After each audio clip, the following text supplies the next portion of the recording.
Hey, welcome to another episode of the Sales Hunter podcast. I'm Mark Hunter. Today, we're going to be talking about how speed sells. And let me tell you something. In the studio, joining me in just a bit, Jay Baer. Hey, he's the author of 6 best-selling books on customer experience and digital marketing, founder of 5 multi-million-dollar companies.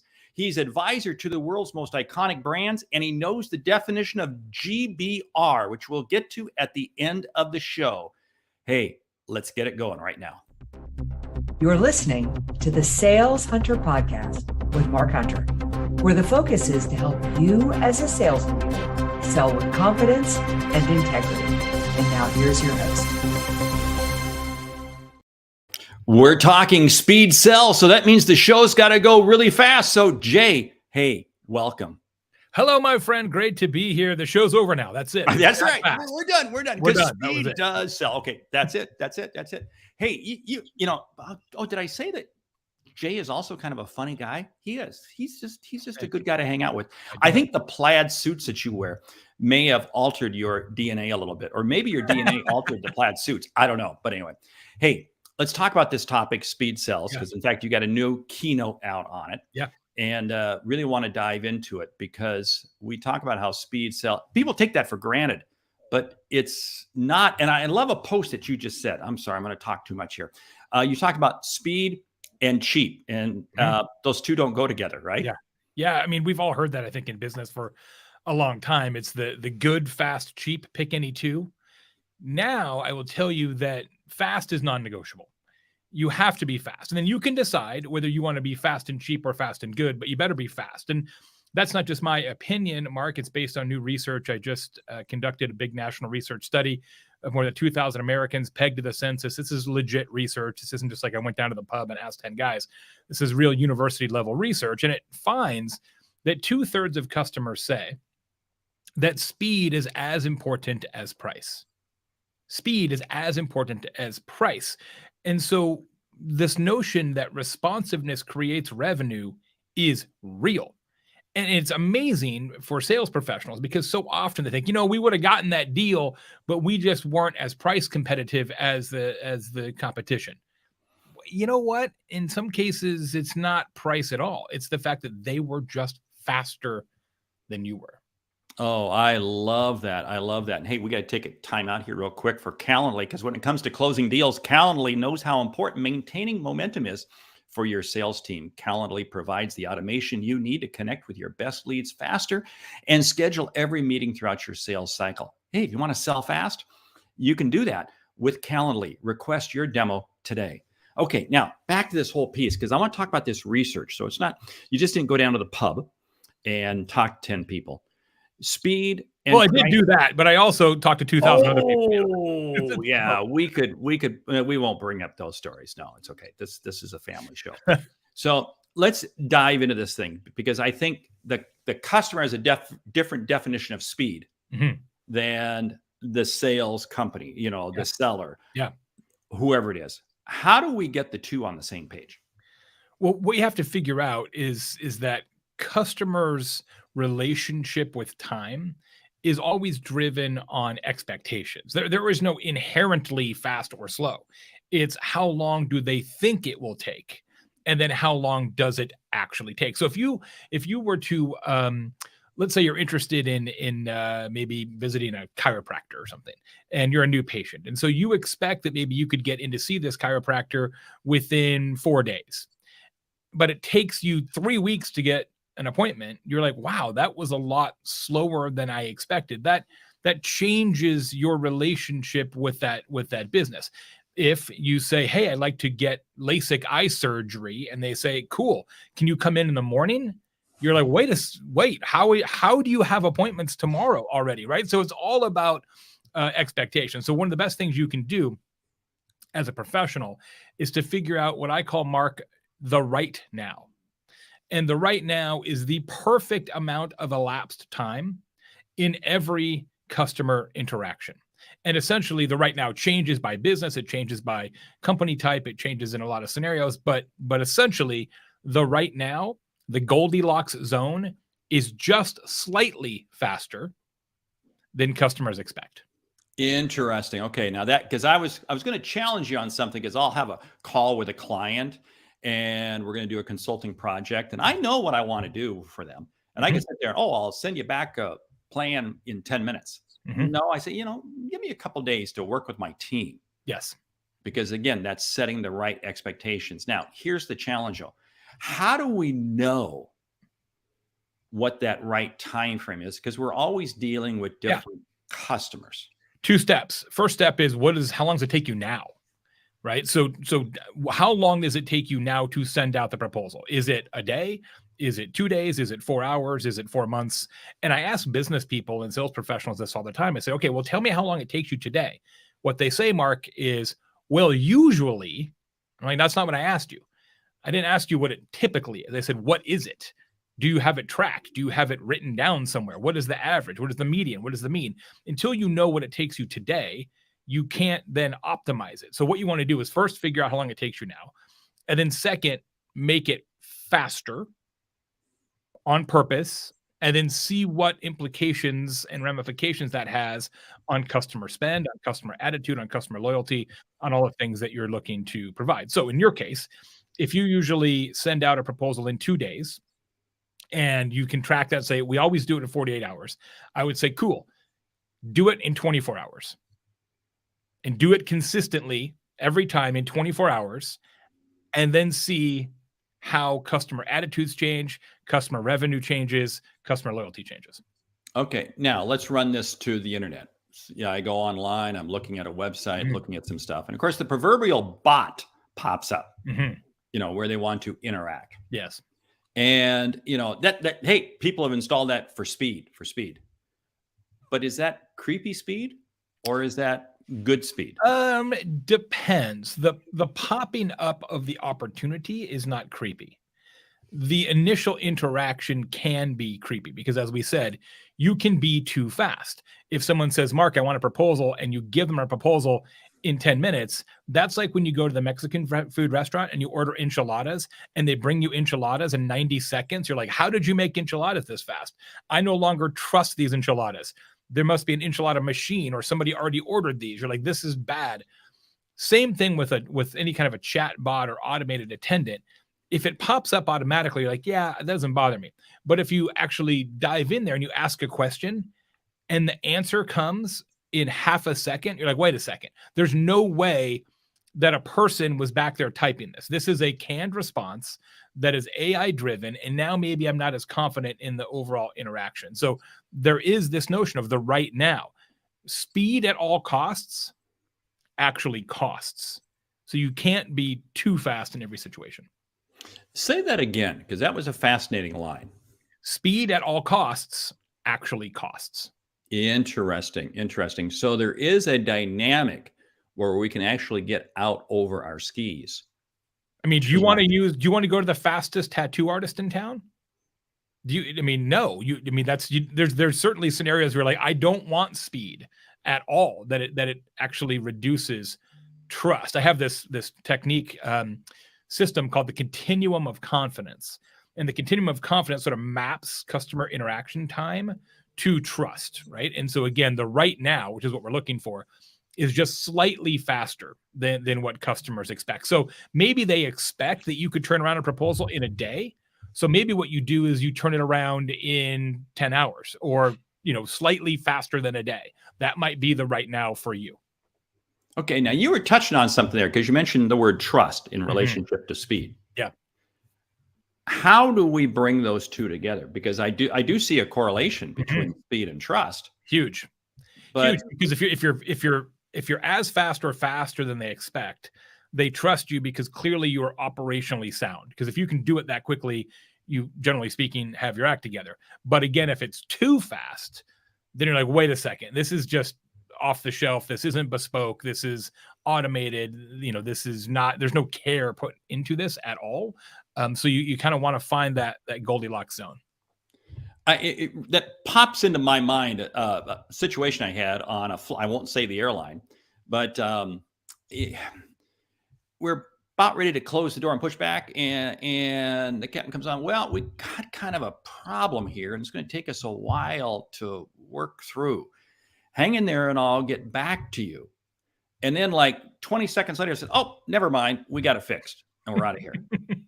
On the one hand, that was speed, but on the other hand, confidence, like, yes. oh, okay, What was that problem? I see. That can be addressed that quickly. Yeah. Yeah. Was this just something a little duct tape took care of or what? Yeah. I mean, yes. So it's all psychology. It really is. And what's amazing about this is this has so many implications for revenue and sales success. I'll give you a quick example. I literally just learned this story yesterday. So my friend Kelly runs an ad agency here in Indiana. She was placing an outdoor billboard advertising buy for one of her clients. So there's two big billboard companies in the state. She gets a hold of both of them and puts in her initial inquiry. Hey, I need a bunch of billboards for this client on sort of these weeks. I need a quote. First company gets back to her by the end of the day with a full quote. Second company gets back to her by the end of the day, says, I need to work on your full quote. I'll get back to you once that is prepared. Well, guess which one she hired?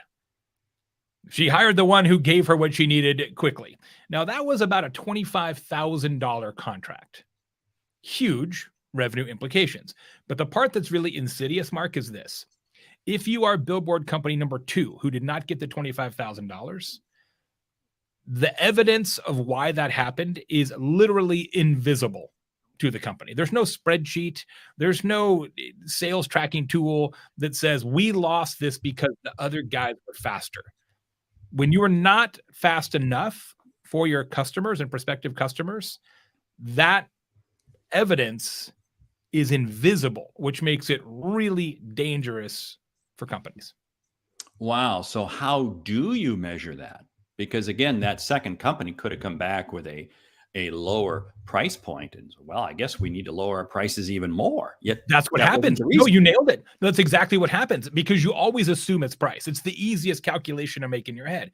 Oh, those other billboard guys, they must be desperate. They must have gone cheaper. So what happens? The next time you're in a competitive situation, you go lower. And guess what? You're still slower. So even though you're lower, you're still slower and you lose again. So you're like, man, those guys are really undercutting us on price. So the third time around, you go even cheaper and you lose again. And all you're doing is spiraling your profits into the ground. And wow, that is absolutely mind-blowing as to how lower becomes slower. Yeah. You just drive yourself into the ground eventually. Yeah. So okay, now let's correlate this again. Can speed help me escalate price? I mean, could that first billboard company have charged even more? Yes, I'm going to blow your mind. So in the research, we proved that 25% of customers will pay 50% more for immediate service. I'm going to run that again for you. 25% of customers will pay 50% more. So if you run the calculations on that, that's a 12.5% revenue increase. You can increase your revenue by 12.5% right now if you just make available what I call the fast pass. So this exists already in the world. TSA Pre is a fast pass. Pay more, skip the line. At Disney, they have the lightning lane. Pay them more, you get to skip the line in the rides. But every business of every kind should have a fast pass. I actually do it myself, Mark. As you know, my side hustle is I'm the number 2 tequila influencer in the world, non-celebrity division. And so I've got a whole list of tequilas sitting around the house to review from my Instagram channel. Tequila brands call and say, Jay, can you review our tequila? I say, yes, I can review your tequila, but I've got like 12 tequilas in front of you in line. So it's going to be several weeks. However, we offer the rapid review program. So if you pay me this amount of money, I will review your tequila honestly, an honest review next week. It's a fast pass. Every business should do this. And those of you listening today to the Sales Hunter podcast, you'll know that I got Jay on the show today because I paid him for the absolute fast podcast. Yeah, I had a bunch of podcasts in front of me, but it was impressive how you said, "Hey, Mark, I got 65 other people, but if you pay me big bucks now, I can get on your show now." Thank you on that. Yeah. Hey, I want to go back to your thing though. 25% people will pay 50% more. You said that's Mhm. a 12.5% increase. Right. But it's even more so from a profit standpoint. Of course. That's the key thing, because if I don't change my cogs and I sell more, guess what? I become more efficient. So my Yes. profitable revenue Absolutely. absolutely Yeah. Now skyrockets. it may cost you a little bit more to offer no waiting, no question. So it's probably not pure Right. 12.5% profit, but it's significant. Yeah. But it's significant. And of course, that profit is going to vary by industry.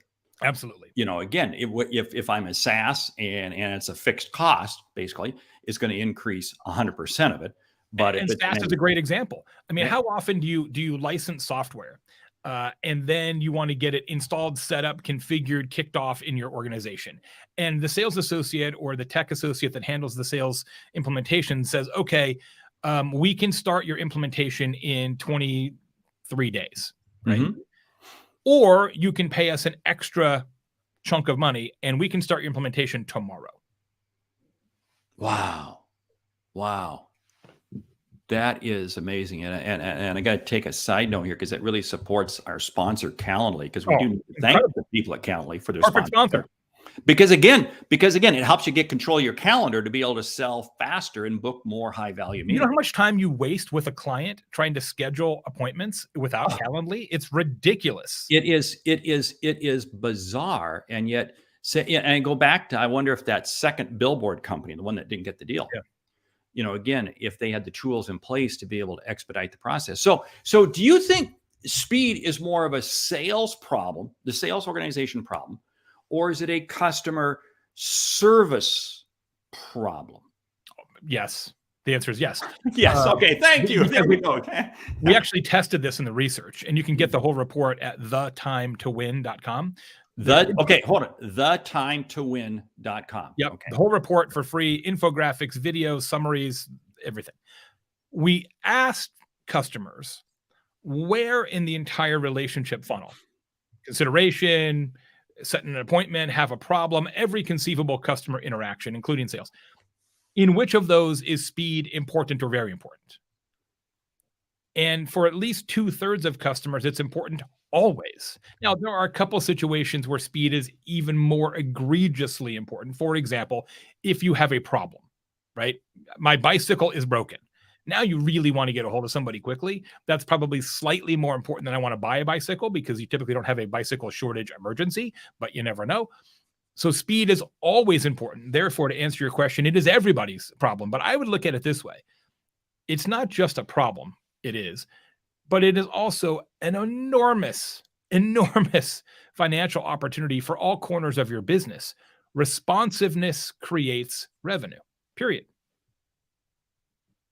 I like that. That's, responsiveness creates revenue, and yet too many organizations sit there. We were just chatting before we went live about a particular airline that canceled their ability to talk to people live.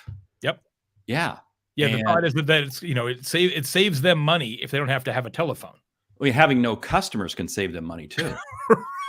Right. On I fuel, mean, among other things. Yes. again, it comes back to, because speed does correlate to service. Service does correlate to trust. Trust creates revenue. Yeah. So Yeah. yeah, it's not a simple concept, but here's the challenge. Expectations of speed has changed dramatically over the last 5 to 10 years. Oh, Where, huge. where are we going to be 4 or 5 years from now? Telepathy. Oh, thanks. I really Presumably. appreciate it. I don't know. By the way, you're I don't speaking to know. an avatar right now. Jay Baer is not See, in the person. that's It right. is an avatar. It could be. Yeah. It is challenging. And look, I'm not suggesting that businesses or revenue professionals or anybody else don't care about being fast. Some care more than others. I think that's clear, but I'm not suggesting they don't care. I am suggesting that probably in your business, the speed at which you get faster is not as fast as the speed at which your customers' expectations grow. Right. So, yes, you can still be getting faster and also falling behind, because customer expectations around responsiveness continue to go up and up and up, and they're probably going up faster than you can respond. And that's where we get this the second billboard company doesn't get hired problem. That's absolutely fascinating. And I think about that with regards to like Chick-fil-A. Yes. Okay. Chick-fil-A is known for having extremely fast service. Even when the line wraps around the building 2 and 3 Yeah. times, right? But they somehow have found ways to expedite the service. Now, does speed, and we only got a few minutes left here. Does speed come at a cost? In other words, I got to look at, I'm going to put on my CFO hat. I want to have speed because it's going to increase revenue. Mhm. But are the costs I'm going to have to put into the organization to create that speed going to be worth it? Is there a way that I can quantify that? Yeah, you can absolutely quantify it. It's going to be different for every company. But if you look at the research, if 2/3 of customers say speed is as important as price, and 85% of customers say that they're more loyal to a business that's faster than they expect, and several other stats that indicate this relationship between revenue and responsiveness, it certainly merits testing in your own organization to say, okay, let's put some more resources into responsiveness and then see what happens on the back end. And I will guarantee you that in almost every case, it will be a positive ROI. Real quick on Chick-fil-A, what's amazing about them is they're actually the slowest in the industry. Are you serious? In real terms, they are the slowest in the industry. The reason they are perceived as fast is they are really, really good at providing what I like to call an anxiety island. So as you're going through the process, right? Okay, let me order with this person, and then I pay here, and then I get a little progress report. There's lots of little touch points while you're waiting, which brings down the anxiety. It's the difference between Uber. You look at your phone and it says, the driver is going to be here in 5 minutes. Even if that's not the case, you still see the little icon, right? And you still see the number. That's an anxiety island. If you call a taxi for pickup, you have no information. At some point, a taxi will presumably pick me up between now and the rapture. Somewhere in there, that's going to happen. You all see all these taxis going by. They all look the same. You don't know which one is yours. You're completely freaked out and uncertain and angsty the entire time. That's the anxiety island. And that's actually what Chick-fil-A is really good at. Wow. One final question I got to ask is then I want to share with you. I want you to share again that where people can get the study. Yeah. Salespeople are always quick to say, hey, I'm sure the customer needs this, And you can offer the customer things that they don't want, all in this spirit of speed. Where do you stand on that? Is it better just to go ahead and do that or to validate whether or not the customer needs it? Oh, I think in this case in particular, it's great to validate it. I would offer that fast pass to everybody. And then if they say no, they don't want the fast pass, well, then you can probably be a little bit less urgent throughout the entire engagement because you gave them the chance to vote with their pocketbook for instantaneous. It's not that important to us. We don't want to pay that premium. Okay. Now that doesn't mean you're sluggish at that point, but it does mean that they've indicated that it's not their number one priority. I love it. So you're really letting the customer understand. Hey, that study that you mentioned, where can people get that at? It's called The Time to Win, the 2022 Consumer Patience Study. You can get it at thetimetowin.com. I love that. And hey, where can people get in touch with you? You can find me at jaybaer.com. And that's BAER.com. Yeah. Now we opened the show talking about GBR. We said we'd give you the definition at the end. So Jay, tell us, what does GBR stand for? GBR is Go Big Red. The Nebraska Huskers. Mark and I are both, unfortunately, fans of the Nebraska Huskers, season ticket holders, etc. It has been a lonely 20 years, or maybe it's longer than that now. I tend to block it out. Yeah, it has. And with that, we have to say thank you for listening, and thank you, Calendly, for sponsoring today's show and continuing to help sales teams focus on driving revenue, prevent scheduling delays that stall deals. Hey, it's all about speed, sells, and let your team focus on what they do best, driving revenue. Request your demo of Calendly today. The link will be in the show notes. Hey, I do trust the value shared has been worth your listening. And you'll take a moment to subscribe to the podcast and leave us a review on your favorite podcast app. Each week, you get 2 shows. One, a short sales insight from me, and the second, an interview with a leading sales expert. Hey, the Sales Hunter Podcast is your source for quick sales insights. I'm Mark Hunter. Thanks for listening. Jay, thank you for crushing it today with us. Speed sells. My pleasure. See you later. You bet.